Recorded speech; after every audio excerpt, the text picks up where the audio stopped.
Merci d'être avec nous sur Radio J. Comme tous les vendredis matins, on est en forme ce matin. Et comme tous les vendredis, c'est le président du Consistoire de France, Élie Corchia, qui nous a rejoint en studio. Bonjour. Bonjour Ilana. Ça va ce matin, la forme? Très bien, très bien. Le en Shabbat. cette veille de Yom Rashi et je pars à 3 dans quelques heures, donc tout va très bien. Oui, journée un petit peu compliquée, un petit peu chargée. En tout cas, Élie, vous êtes toujours avec nous comme tous les vendredis. On va parler ce matin de la jeunesse. Je sais que vous êtes attaché notamment à cela, la jeunesse. Le projet Léava. Alors, de quoi s'agit-il exactement ? Bien, c'est un projet, je voulais vous en parler ce matin effectivement, puisque ça va être une des nouveautés que nous allons proposer avec le Consistoire de France à toutes les communautés juives.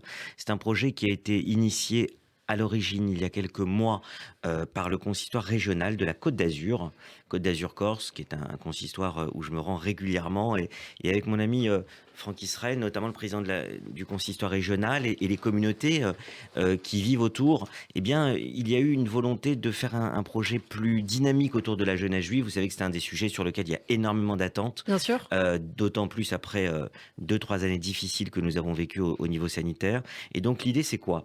Vous savez, Ilana, qu'au Consistoire de France, nous avons déjà un projet qui existe, qui s'appelle la Chazak, avec des jeunes qui vont dans des communautés isolées ou petites communautés et qui vont à 7, 8, 10 personnes pour essayer de faire vivre ces communautés isolées et apporter de la vie dans ces communautés. D'ailleurs, j'ai des jeunes de la Chazak qui vont venir avec moi aujourd'hui pour un grand Shabbat que nous allons vivre à 3 avant Yom Rashi dimanche. Là, c'est autre chose. Nous avions besoin de jeunes qui fassent des activités avec des grands Shabbats de la jeunesse, avec d'autres jeunes dans toute une région. Ouais. Alors, donc là, Strasbourg... ce sont des jeunes qui vont être avec des jeunes et qui vont essayer de réunir peut-être 120, 150 jeunes par grand Shabbat régional. Dans plusieurs régions, donc Strasbourg, on va les citer, Lille, Lyon, Marseille, Cannes, Nantes, Biarritz, et ça a lieu au mois de septembre. Exactement, dès la rentrée de septembre. Le premier grand Shabbat de la jeunesse juive que nous allons organiser avec les Hava. Les Hava, vous savez, en hébreu, ça symbolise la flamme.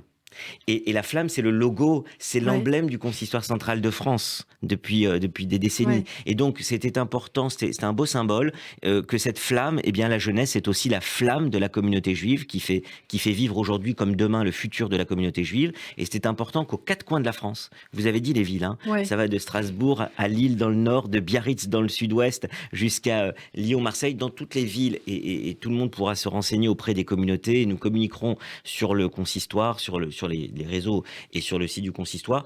Nous allons communiquer pour que dans toutes ces régions, de l'est à l'ouest, du nord au sud, eh bien, dans les régions, des jeunes puissent se retrouver entre jeunes et qu'ils se connaissent. Et je vais même aller plus loin.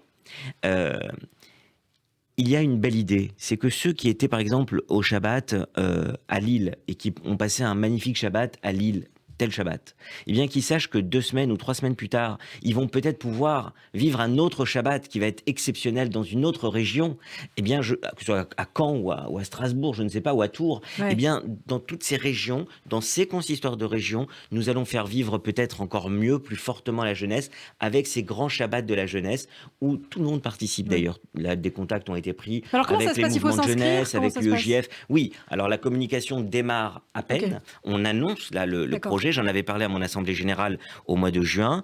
Et donc, dans chacune de ces régions et de ces villes dont vous venez de parler, eh bien, la communauté locale va communiquer. Et au niveau du consistoire de région, ils vont communiquer pour que des jeunes de différentes villes puissent tous se retrouver pendant ce grand Shabbat de la jeunesse, avec des cours, avec des conférences. Ça ne s'arrêtera pas d'ailleurs le samedi. On va essayer de poursuivre jusqu'au dimanche pour qu'il y ait aussi des activités le dimanche, à la fois Shabbat, et on poursuivra le dimanche. Et donc les jeunes pourront se retrouver et vivre de beaux moments ensemble. Et une petite question, il y a une tranche d'âge particulière ? Là, on est plutôt sur des tranches d'âge autour des 18-30 ans. 18-30 d'accord. Ans, d'accord. Donc, c'est pour que tous ces jeunes entre 18-30 ans puissent se rencontrer, faire des activités ensemble. Mais après, on essaiera d'ouvrir peut-être aussi un petit peu plus. Mais pour le moment, on est parti sur cette tranche d'âge. Et après, dans chacune des régions, on va affiner le programme qu'on proposera pendant ces grands Shabbatot, ces grands Shabbats de la jeunesse à tous ces jeunes. Mais je pense que ça va dynamiser aussi les régions parce que parfois, une communauté toute seule a du mal à faire une grande activité pour des jeunes. Il faut l'organiser, il faut la mettre en place. Là, il y a des jeunes qui ont été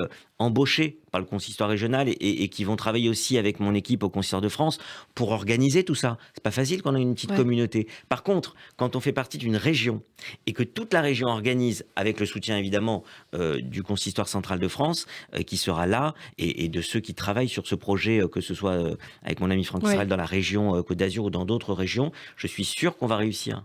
Faciliter donc les rencontres et peut-être de futurs mariages, en tout cas de 18 à 30 ans, c'est ce qui nous inspire. Vous savez que c'est une très grande mitzvah pour quiconque peut participer à l'élaboration d'un mariage. Alors oui, il est évident que si on arrive, et on va arriver à notre objectif de réunir des centaines de jeunes lors de ces Shabbats de la jeunesse, et bien là, lorsqu'ils vont tous se rencontrer et qu'ils vont avoir le plaisir de passer des moments, un week-end entier entre eux, à travers des villes différentes, il est certain que les rencontres devraient favoriser quelques mariages. Bah alors, il nous reste à peine 2 minutes, Élie, et comme chaque vendredi, on aime conclure votre chronique par votre conseil lecture. Et vous nous avez apporté, vous savez qu'on a un point commun avec Élie Korsia, c'est qu'on aime beaucoup les romans graphiques et les bandes dessinées. Et justement, ce matin, Élie, vous nous parlez d'un livre, L'homme de la 4e dimension. Exactement, après des livres très sérieux ces dernières semaines, des essais et des livres, notamment la semaine dernière autour de Rachi, et bien cette semaine, on change de dimension. C'est L'homme de la 4e dimension. C'est de la science-fiction ? Ce roman graphique. Non, alors là, ce n'est pas de la science-fiction, on est vraiment dans la réalité. On est avec un pionnier de la télévision mondiale, et en l'occurrence de la télévision américaine. Au début de la télévision aux États-Unis, on est dans les années 50, eh bien il y a un jeune homme qui s'appelle Rod Serling, jeune juif américain, qui s'est engagé à l'âge de 18 ans pour combattre pour les États-Unis dans la Seconde Guerre mondiale. Il est allé combattre avec les GI au Japon. J'en parle parce que ça va marquer toute sa vie. Le roman graphique commence par cette période de sa vie. Il a 18 ans, il s'engage. Cette période très difficile de cette guerre, eh bien, va le poursuivre plus tard. Et il va rentrer, il va commencer à écrire. Il est passionné par l'écriture. C'est un auteur israélien, Koren Shadmi, un très très bon auteur israélien qui réalise cette bande dessinée, ce roman graphique plutôt, autour de la vie de Rod Serling. C'est un auteur. Et il va commencer à écrire, il voit ce nouveau média qui se crée, on est au début des années 50, la télévision, il commence à se dire qu'il peut faire passer des idées, et en fait il se rend compte qu'il n'arrive pas à faire passer certains thèmes qui sont peut-être jugés un peu sombres, un peu difficiles, des thèmes d'actualité, des thèmes de réflexion qui sont les siens. Alors il dit, si je mettais à travers la science-fiction, ce sera plus facile, et il va inventer ce Twilight Zone, la 4e dimension. On se rappelle tous de certains épisodes incroyables. J'en cite un qui, moi, m'a marqué quand j'étais ado.